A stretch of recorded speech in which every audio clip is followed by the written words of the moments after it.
Welcome to McPlum, simple solutions served daily. You start by confirming prerequisites, Python extension, and the right interpreter. Once done, open the folder and the file you want to inspect. Next, set breakpoints by clicking the gutter at lines where you need pauses.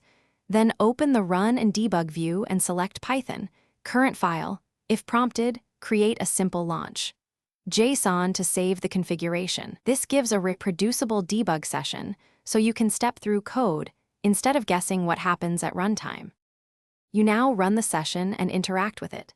When stopped at a breakpoint, you step over to run the next line, step into to enter functions, and step out to finish a frame. These let you control flow precisely.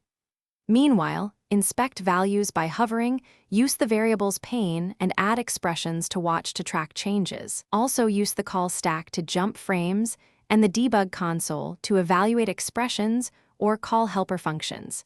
This helps you verify assumptions, and you finish by stopping or restarting the session after fixes and iterating. Change breakpoints, edit code, then rerun.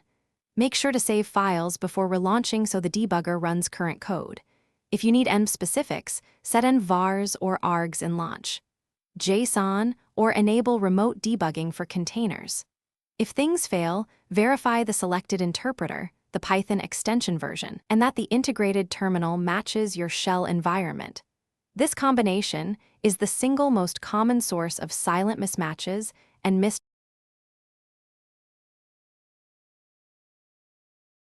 Thanks for watching. Stay juicy and subscribe.